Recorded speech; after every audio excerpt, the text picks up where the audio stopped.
कैसे हैं आप। दुनिया में कोई चंचल चीज़ है तो मन है और हर इंसान अपने मन पे काबू करना चाहता है, लेकिन ऐसा करने से हम हर बार असफल हो जाते हैं। लेकिन हमारे ऋषि मुनियों का कहना है, अगर आप चाहे तो पानी पे चल सकते हैं, पूरी दुनिया को जीत सकते हैं, लेकिन अपने मन को काबू में रखना बहुत ही मुश्किल है। आपने कभी ख्याल किया है, कभी सोचा है, आप कुछ काम करना चाहते हैं लेकिन आपका मन अलग वे में जाता है। उदाहरण के लिए आप कोई नशा पत्ती सिगरेट आप छोड़ना चाहते हैं, लेकिन मन हमारा आपको कुछ समय बाद वही स्थिति में लाके छोड़ देता है कि फिर से हम पिए, वही तलब लगती है। ऐसी ही कुछ आदतें हमारी लाइफ में होती हैं, चाह के भी छोड़ नहीं सकते। लेकिन अगर हम प्रयास करें, अपने मन की साक्षी बन जाते हैं, अपने मन की चाल हम पकड़ सकते हैं। तो कोई भी मन की बात पकड़ के हम सब काम छोड़ सकते हैं। जैसे कि ब्रह्म मुहूर्त में उठने की, ऐसा कोई भी काम जो हमें करने में आलस लगती है, वही हमें करना है।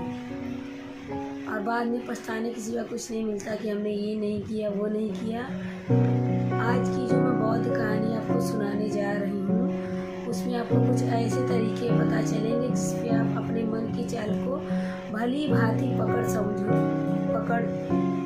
सकोगे और उसको जान सकोगे। उसके बाद अपनी आदतों में बदलाव कर सकते हो।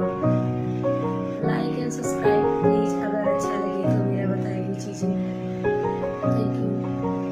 तो चलिए कहानी शुरू करते हैं। एक बार एक सोनू नाम का एक शिष्य गुरु के आश्रम में शिक्षा ग्रहण करने के लिए आया था।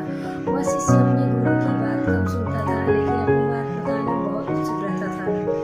एक दिन गुरु ध्यान पर चर्चा कर रहे थे कि ध्यान किस प्रकार किया जाता है और ध्यान का क्या महत्व है। इसी पर चर्चा हो रही थी। आश्रम के सभी शिष्य मौन होकर बातें सुन रहे थे। गुरु उनको समझा रहे थे कि ध्यान की गहराइयों में जाने के लिए आपको अपने मन के अंदर प्रेम जागृत करना होगा। ध्यान करते समय आपको निरंतर अपने मन का निरीक्षण करना होगा कि आपके मन के अंदर किस प्रकार के विचार आते हैं। गुरु अपनी बात पूरी करे इससे पहले ही वह शिष्य, सोनू नाम का शिष्य, पहले ही बोल चला। मैंने भी अपने साथियों के साथ इस बारे में चर्चा की, लेकिन उनके पास कोई जवाब नहीं। इस आश्रम में कोई किसी से बात नहीं करना चाहता, हमेशा सब चुप रहते हैं। ऐसे में हम अपने मन को कैसे समझेंगे, कैसे निरीक्षण करेंगे? जब तक हम अपने मन के विचारों का, मन की आदतों को एक दूसरे के सामने जिक्र नहीं करेंगे, तब तक हम अपने मन को चुप रहकर कैसे समझेंगे? कृपया करके इन सभी शिष्यों को समझाने की कृपा करें। कम से कम एक दूसरे से अपने मन की बात तो साझा करें। उनके मन में क्या विचार चलते हैं, ध्यान में उनके अंदर क्या बदलाव आता है, वो क्या महसूस करते हैं। ध्यान करते वक्त कम से कम आश्रम में इन बातों की तो चर्चा होनी चाहिए। गुरु ने उससे पूछा कि तुम दूसरों की मन की बात क्यों जानना चाहते, उसे तुम्हारा क्या फ़ायदा होगा? क्या तुम्हें आत्मनिरीक्षण करने के लिए किसी दूसरे के विचार जानने की ज़रूरत है? उनके मन में क्या चल रहा है, इससे तुम्हारा क्या फ़ायदा होगा? क्या तुम मुझे इस बात का उत्तर दे सकते हो? शिष्य ने अपने गुरु से इस प्रकार की उत्तर की इच्छा नहीं की थी। शिष्य ने सोचा, सही बात है, गुरु जी की बात सही है। मैं दूसरे की मन की बात का जान के क्या फ़ायदा, या अपने मन की बात बता के क्या फ़ायदा? क्या मैं अपने मन की बात को समझ पाऊँगा? शिष्य अपने ही मन की बातों में उलझ गया, उसके पास कोई उत्तर नहीं मिला। फिर वो अपनी बात को ऊंचा दिखाने के लिए गुरुजी से कहा, अगर हमें ये पता चल जाए कि दूसरे के मन में क्या विचार चलते हैं और उन विचारों का ध्यान में जाके किस प्रकार निरीक्षण करते हैं, इससे तो हमें भी ध्यान लगाने में आसानी होगी। हम भी अपने ध्यान में उसी प्रकार अपने विचारों को निरीक्षण कर पाएंगे और अपने मन को समझ पाएंगे। गुरुजी ने उससे पूछा, मान लो एक शिष्य गहरा ध्यान लगाना पाता है और अपनी मनोदशा बता भी दे कि वो किस प्रकार अपने मन के निरीक्षण करता है, अपने विचारों का निरीक्षण करता है, तो तुम्हें क्या लगता है कि यह जानकर तुम भी गहरे ध्यान में रह पाओगे? अगर ऐसा तुम सोच रहे हो तो मैं तुम्हें एक बात बता देता हूँ कि तुम अपने ही मन के बनाए हुए जाल में खुद फंस जाओगे। अगर कोई ऐसी प्रक्रिया पता चल गई कि गहरे ध्यान में किस प्रकार प्रवेश किया जाता है, तो तुम्हारा मन उसी प्रक्रिया में प्रवेश करने की कोशिश करेगा, वही में जाएगा। इसलिए और अगर इस प्रक्रिया के अनुसार चलोगे तो तुमने अपने मन को एक काम दे दिया करने की, और तुम्हारा मन उसी काम को करता रहेगा।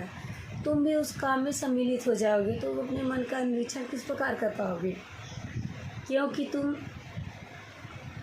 खुद ही अपने मन में उसी प्रकार सम्मिलित हो गए, तो तुम और वो सब एक हो गए। तुम अपने मन को तभी समझ सकते हो जब सबसे अलग हटकर अपने मन को देख सकते हो, अपने मन के विचारों को दूर खड़े होकर देख सकते हो, अपने अंदर बसे ईश्वर को देखो। अगर तुम उसके साथ एक हो गए तो तुम कभी नहीं समझ पाओगे, तुम उसके साथ सम्मिलित हो जाओगे। जिस प्रकार तुम अपने विचारों को समझने की कोशिश करते हो, उसी प्रकार विचारों को समझते समझते तुम उसी में खो जाओगे। गुरु जी ने सभी शिष्यों को समझाते हुए कहा कि जिस प्रकार गुस्से से भरा हुआ आदमी कभी भी अपने गुस्से का निरीक्षण नहीं कर सकता, क्योंकि वो खुद ही अपने गुस्से के साथ एक ही हो जाता है, वो अपने गुस्से को ही अपना अस्तित्व मान लेता है। इसीलिए कोई कभी नहीं देख पाता कि ये गुस्सा उसके मन को किस प्रकार प्रभावित कर रहा है, किस प्रकार ये गुस्सा उसके मन को दुखी कर जाएगा। वो कभी नहीं देख पाएगा, क्योंकि उसके पास वो कला नहीं है कि अपने गुस्से को अपने से अलग करके देख पाए। हर किसी चीज़ के लिए अभ्यास करो, ताकि आप एक दृष्टा साक्षी भाव से उस चीज़ को देख सको। तो हमेशा आप अपने मन के विचार को, स्वरूप को देखने की कोशिश करो अपने तरीके से, जो समझ में आए। तब तुम्हें पता चलता है कि ये सब आने जाने वाली चीज़ें हैं, लेकिन चेतना हमेशा इंसान के साथ रहती है। वो दृष्टा, वो साक्षी जो हमें देख रहा है, वो हमेशा जीवित रहता है, वो कभी नहीं मरता, वो नित्य है, और वही एक चेतना है। चेतना कभी भी किसी चीज़ से बंधी नहीं हुई है। चेतना तुम्हारा होश है, दूसरे चीज़ों को देख पाने की कला तुम्हारे चेतना से ही मिलती है। जितने अच्छे प्रकार तुम्हारी चेतना होगी, उतना अलग दूसरों से हट के आप देख सकते हो। इसीलिए अपने चेतना को ऊपर उठाने का काम करो, ताकि अपने चेतना से तुम किसी भी चीज़ का असली स्वरूप देख सको। शिष्य ने बोला, गुरुजी आपकी बातें तो कुछ कुछ समझ में आ रही है, लेकिन एक बात नहीं समझ में आई कि अपनी चेतना को ऊपर उठाने के लिए हमें क्या करना पड़ेगा। तो गुरुजी ने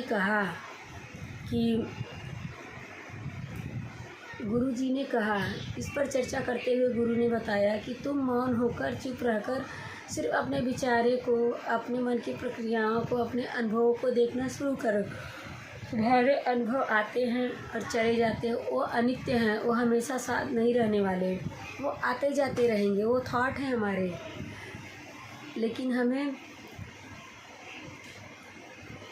जब तुम्हारा कोई अच्छा अनुभव होता है तो तुम्हारा मन चाहता है कि हमें बार बार वही अनुभव हो, उसी चक्कर में तुम्हारा मन तुम्हें फंसाता है, तुम्हारी चेतना उसी के अधीन हो जाती है। एक सिगरेट पीने वालों के साथ यही होता है, एक शराब पीने वालों के साथ यही होता है, किसी भी चीज़ का नशा या तलब जिसको भी लगा है, यही होता है। अगर तुम अपने चेतना को अपने मन से आज़ाद करना चाहते हो, सबसे पहले मौन रखना सीखो, चुप रहना सीखो। तुम्हारे ज़्यादा बोलने की आदत, दूसरों से उनकी बातें सुनने की आदत, लेकिन अपनी चेतना को आज़ाद रखने के लिए अपने मन को खाली रखना होगा, चुप रहना होगा, क्वेश्चन करना बंद करना पड़ेगा। तब तुम्हें अपनी चेतना का असली स्वरूप दिखाई देना शुरू होगा। तब तुम्हें ये समझ आएगा कि चुप रहकर चेतना को हम कैसे ऊपर उठाया जा सकता है। चैतन्य रहना ही हमारा असली स्वरूप होता है, लेकिन हम अपने मन के अधीन होकर अपनी चेतना को भूल जाते हैं। इसीलिए हमें अपनी चेतना को मन से छुटकारा दिलाना है, उसके अनुभवों को महसूस करना शुरू करना होगा। जब तुम अपने मन के साक्षी हो जाते हो, अपने मन के दृष्टा हो जाते हो, उसे देखने वाले हो जाते हो, तब तुम्हें पता चलता है कि एक विचार, तुम्हारे मन में एक विचार आता है तो दूसरा आता है, एक जाता है तो दूसरा आता है। जैसे सड़क पर भीड़ चढ़े, एक आता है एक जाता है, एक आता है एक जाता है, दूसरा आता है तीसरा जाता है। उसी प्रकार हमारे मन की भूमि में अनेकों अनेक विचार आते जाते हैं, लेकिन जब हम उसको साक्षी होकर देखते हैं तो धीरे धीरे सभी विचार निकल जाते हैं, और उसके बाद हमारे मन की भूमि पूरी तरह से खाली हो जाती है और हमें पहली बार चैतन्य होने का पता चलता है। हमें पता चलता है कि हमारी चेतना ही असली आनंद है, वही हमारा असली स्वरूप है। वही हमें अपने मन की भूमि से खरपतवार हटाने की ज़रूरत है। उसके लिए ज़्यादा मेहनत नहीं करना है, हमें अपने विचारों को देखना है। मेडिटेशन में एक विचार आता है और दूसरी विचार जाता है। देखते रहो, साक्षी बने रहो, दृष्टा बने रहो और देखते देखते। लेकिन इसके लिए एक ही मंत्र है, चुप रहकर अपने विचारों का आत्मनिरीक्षण करो। अपनी मन की भावनाओं को समझना होगा और कब तुम्हें गुस्सा आता है, कब तुम्हें खुशी होती है, उसे अलग खड़े होकर देखना होगा। जब भी हमें गुस्सा आता है या खुशी होती है या किसी से घृणा होती है तो हम तत्क्षण उत्तेजित हो जाते हैं और उत्तेजना की वजह से हम उन भावनाओं को अलग होकर देख नहीं पाते। लेकिन अगर हम उत्तेजित ना हो, शांत रहें, शिथिल रहें, तो हम अपनी मन की भावनाओं को समझ सकते हैं, उनको जान सकते हैं। और जब हम अपनी भावनाओं को जानने लगते हैं तब हमें पता चलता है कि कोई भी भाव हमेशा नहीं रहता है, खुशी हमेशा नहीं रहता है, दुख हमेशा नहीं रहता है, गुस्सा हमेशा नहीं आता है, घृणा हमेशा नहीं होती है। जब इन बातों को हम समझने लगते हैं तो ये सारे भाव हमारे अंदर से विलीन होने लगते हैं और सिर्फ एक प्रेम, एक आनंद हमारे अंदर बसता है। उसे ही हम परमानंद कहते हैं और वही हमारा असली स्वरूप होता है। तो इसीलिए अपनी मन की चाल में तुम खुद मत फंसना, अपनी मन की चाल को दूर खड़े होकर सुनना और देखते देखते तुम्हारी मन पूरी तरह विलीन हो जाएगा। जब कोई मन नहीं बचेगा तब हम हर चीज़ में अपना मन लगा सकते हैं, हर काम को पूरे ध्यानपूर्वक से कर सकते हैं। असल का मन का विलीन होना ही ध्यान में प्रवेश होना होता है। जब तक हमारा मन हावी होता है तब तक हम ध्यान में नहीं प्रवेश कर सकते। जब हमारा मन करेगा तब हम ध्यान करेंगे, जब हमारा मन नहीं करेगा तो ध्यान नहीं करेंगे। और ऐसा हर काम में लागू होता है। अगर एक बार हमारा मन ध्यान में विलीन हो गया तब हर काम में हमारा मन लगेगा, हर काम में हमारा मन लगेगा। इस ज्ञान भरी चर्चा को सुनकर सभी शिष्य प्रसन्न हो गए। इस चेतावनी को गुरु ने देते हुए बोला, तुम प्रसन्न होते हो, तुम्हें ये बातें सुनने में मज़ा आ रहा है, ये भी हमारे मन का भाव है। लेकिन यह बातें कोई हमेशा नहीं सुनाएगा और इसी वजह से तुम्हारा मन हमेशा प्रसन्न नहीं रहेगा। अगर तुम्हें असली आनंद की खोज करनी है तो तुम्हें असली ऐसा मन बनाना है तो तुम शांत होकर, मौन रहकर, अपनी भावनाओं को कंट्रोल में रहकर मेडिटेशन करके अपना चेतना को ऊपर ले जाओ। तब तुम्हें समझेगा चेतना जो है शाश्वत होती है। कोई भी चीज़ शाश्वत नहीं होती है, सिर्फ हमारा चेतना ही होती है। जब हमारे प्राण छूटते हैं तो हमारे शरीर से सबसे पहले चेतना ही निकलती है, चेतना ही छूटती है, आत्मा। इसीलिए चेतना कभी मरती नहीं है। हम ध्यान लगाएंगे लेकिन अपने मन के साथ सम्मिलित नहीं होंगे, बस ये दूर से खड़े होकर देखते रहेंगे। कोई भी चीज़ इस संसार में शाश्वत नहीं होती सिवाय हमारे चेतना के। जब हमारे प्राण छूटते हैं तो सबसे पहले हमारी आत्मा निकलती है, इसीलिए हमारी आत्मा कभी नहीं मरती है। इसीलिए हम अपने मन के विचारों को ध्यान से सुनेंगे, मेडिटेशन करेंगे। मेडिटेशन हमारे लाइफ का एक बहुत बड़ा हिस्सा होना चाहिए। थोड़ा कठिन है लेकिन अभ्यास करने से तुम इसमें पारंगत हो जाओगे। और इसके बाद गुरुजी ने सभी को ध्यान लगाने का संदेश दिया और गुरुजी भी ध्यान में चले गए। मैं अपना पर्सनल एक्सपीरियंस शेयर करना चाहती हूँ कि मैं भी ध्यान लगाती हूँ, मेडिटेशन करती हूँ और बिलीव मानिए इस मेडिटेशन से मेरी लाइफ चेंज हो गई है।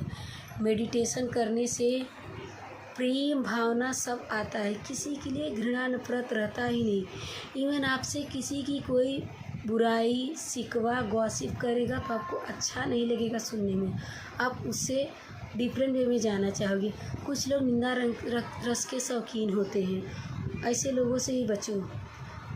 आप किसी से बुराई मत करो, सब में प्यार बांटो, प्रेम भावना से रहो। अच्छा लगे तो बात करो, नहीं तो आगे निकलो। मेडिटेशन हमारे लाइफ का वो चीज़ है जो हमारी लाइफ बदल सकता है। तो आज ही हम प्रण करते हैं 15 अगस्त के दिन कि हम अपने लाइफ में मेडिटेशन ऐड करेंगे। जिसे मेडिटेशन नहीं पता है कैसे करना चाहिए, मुझसे बात करो, संपर्क करो। कोशिश करूँगी, क्योंकि मैंने मेडिटेशन कोर्स किया है, मेडिटेशन की वैल्यू पता है, मेडिटेशन का बेनिफिट पता है, मेडिटेशन कैसे करते हैं पता है, करके भी दिखाऊंगी मैं, हर एक चीज़ समझाऊंगी मैं। तो meditation is most important in our life. Thank you. Life is beautiful, be happy, enjoy.